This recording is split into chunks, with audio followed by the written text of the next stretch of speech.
বাংলাদেশের সব থেকে ছোট জেলা। তোমাদের এখানে কি ঘুরতে আসে বিকালবেলা? লজ্জা পাচ্ছ ভিডিও দেখে? আসি হচ্ছে আপনার এটা দর্শনা দত্তনগর কৃষি ফার্ম। 98 কিলো চালাইছি দেখি, এটাই তো। যদি প্রথমবার আসে সে আমাদের মতো বিপদে পড়বে আর কি। খারাপ তো, আপনারা চাইলে আসতে পারেন। শেখ মুজিবের মাথা উড়াই দিছে পুরা।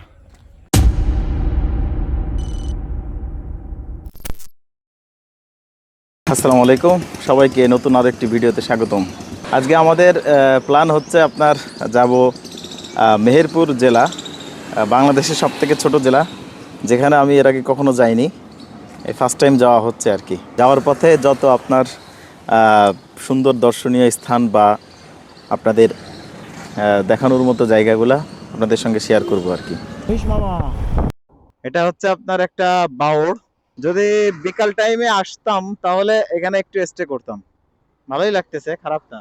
নৌকা আছে প্রচুর, গরু ছাগল গোসল করতেছে। এখানে একটু দাঁড়াই, আপনার এই দৃশ্যটা দেখি, এই ছায়া দাঁড়াই। আসেন, গরু ছাগল গোসল করতেছে, নৌকাগুলো তো ভালোই লাগতেছে ভাই। তোমাদের এখানে কি ঘুরতে আসে বিকাল বেলা? হ্যাঁ, এই জন্য ঘোরার জন্য নৌকা নাকি? কিরকম নৌকার দাম? এপার ওপার মানে ওই পাশে নিয়ে যাবে আবার নিয়ে আসবে? 50 টাকা জনপ্রতি? হ্যাঁ, আচ্ছা। তা আমরা দুজনে যদি আস্তে একটা নৌকা নিয়ে যাই তাহলে 50-50 100 টাকায় যাওয়া যাবে নাকি? আর যদি অনেক লোক হয় 10 জন, জন প্রতি 50 টাকা করে? কি লজ্জা পাচ্ছ ভিডিও দেখে? এই যে লজ্জার কি আছে, এদিকে এসো, এদিকে এসো। তুমি তো সুন্দর কথা বলতেছিলে, ক্যামেরা দেখলে লজ্জা লাগে? লজ্জার কিচ্ছু নাই, তুমি ভালো ছেলে। তো বর্তমানে আছি হচ্ছে আপনার এটা দর্শনা। এটা সম্ভবত থানা না, থানাই হবে, কোন একটা জেলার। দর্শনা চুয়াডাঙ্গার মধ্যে। তো মুজিবনগরের থেকে যেটা দেখলাম যে দর্শনা বেশি উন্নত সব দিক থেকে, বিল্ডিং বলেন, রাস্তাঘাট, সবকিছুর কোয়ালিটিও ভালো। গলাই দড়ি সেতু, নাম দেখছেন? গলাই দড়ি সেতু। তো বর্তমানে আছি হচ্ছে আপনার দত্তনগর কৃষি ফার্ম। এই ফার্মের কথা অনেক শুনছি আর অনেক ভিডিও দেখছি, খুব ভালো লাগে। আপনার পরিবেশটা বেশ গুছানো, তারপর এরকম অসংখ্য গাছ, যেগুলা প্রত্যেকটার গোড়ায় রং করা এবং একই সারিতে অনেকগুলা গাছ, যার কারণে বেশ সুন্দর লাগে। এগুলো কী গাছ হতে পারে? লাম্বু গাছ। লম্বু গাছ। আর সামনে আছে নারকেল গাছ। তো চলুন আরও সামনে গিয়ে দেখি আপনার এদের জায়গার সৌন্দর্যটা।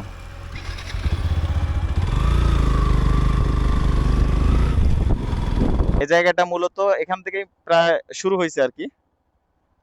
এরিয়াটা তো বেশ বড় মনে হচ্ছে।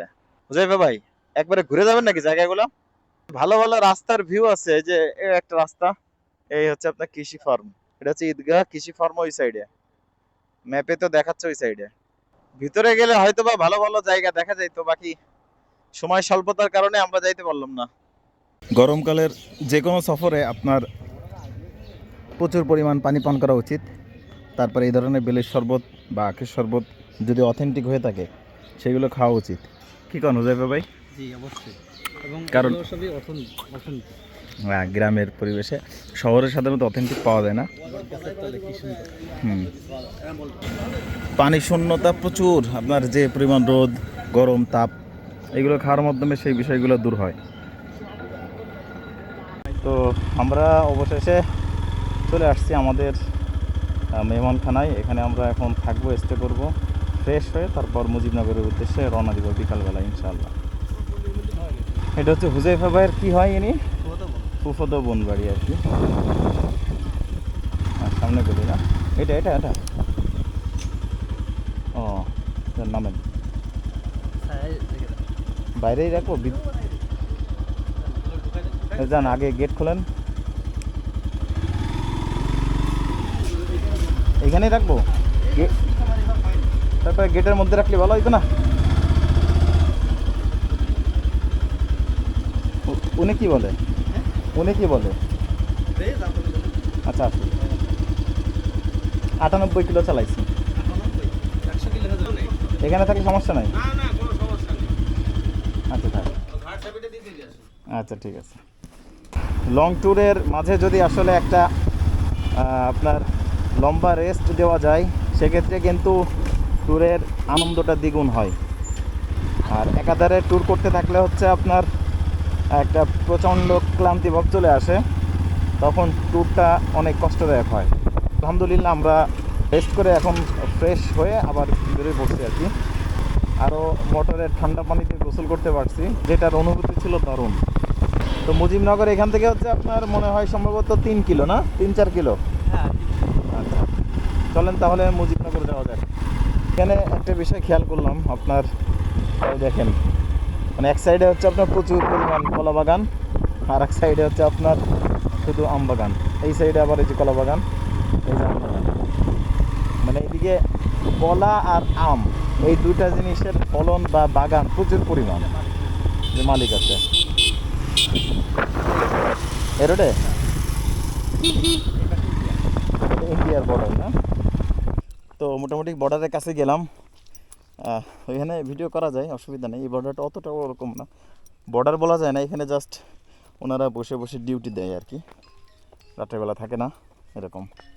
তো বর্তমানে আমরা আছি হচ্ছে আপনার স্মৃতিসৌধ, মুজিবনগর স্মৃতিসৌধে আর কি।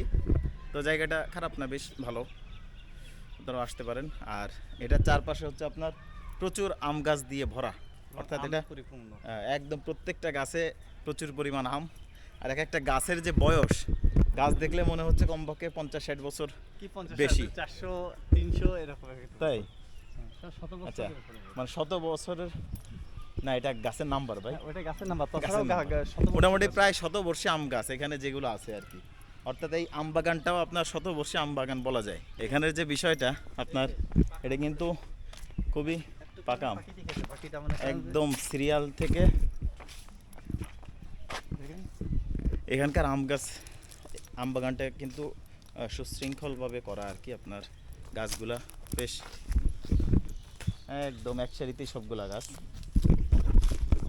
যদি দেখাই, এই যে দেখতে পাচ্ছেন, এটা হচ্ছে এক সারিতেই প্রায় আপনার 30-40টা গাছ হবে। প্রত্যেকটাই সারিবদ্ধভাবে আর কি, সুন্দর করে পরিকল্পনা করেই করা। পাকা আম পাইছেন? কই কই দেখি, এটাই তো। মুজিবনগর আপনার মেইন যে স্পট মানচিত্র, যেটার জন্য আর কি এটার সৌন্দর্য, এখন সেখানে আছি আর কি।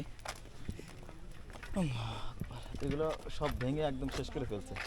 আমরা এখন ওই উপরে টাওয়ারে উঠবো, ওইখানে উঠে তারপরে ওইখান থেকে পুরো ভিউ নেওয়ার চেষ্টা করবো আর কি। কেমন গোলকদাতায় পড়ছে আমরা, খুব কষ্ট হয়ে গেছে। এই যে এই জায়গাটা যে মানে কেউ যদি প্রথমবার আসে, সে আমাদের মতো বিপদে পড়বে আর কি।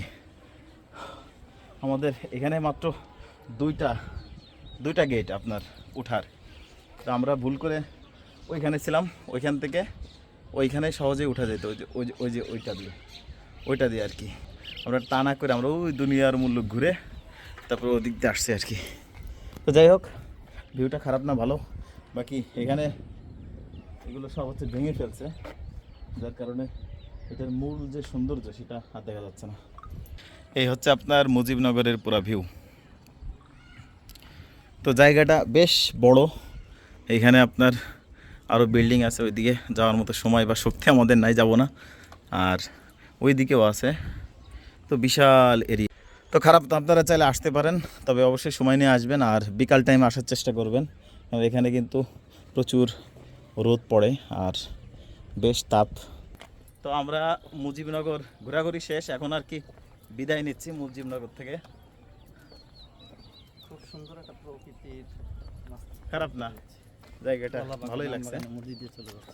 তবে অনেক বড়, তো হাঁটতে গিয়ে আমাদের অনেক কষ্ট হয়ে গেছে আর কি।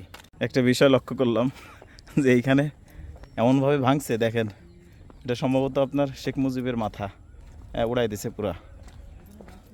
আর এদের মাথা মোটামুটি ঠিক আছে, ওই একটা মাথায় আর কি উড়াই দিছে, আর বন্দুক একটাও নাই। হাস্যকর। মানে যেটা বোঝা গেল আপনার এখানকার মূল যে সৌন্দর্য, সেটা 50% নষ্ট হয়ে গেছে আর কি, রক্ষণাবেক্ষণ থেকে শুরু করে আপনার যাবতীয় সব কিছু। তো এইখানে এটা চারপাশে দেখা যাচ্ছে বিভিন্ন মূর্তি দিয়ে আর কি আটিয়া করা, কিভাবে হ্যাঁ হ্যাঁ তার একটা কীভাবে মারছে তার একটা চিত্র চিত্র। এটা হচ্ছে পাকিস্তানি হানাদার বাহিনী, আর এটা হচ্ছে দেশের জনগণ বাংলাদেশের।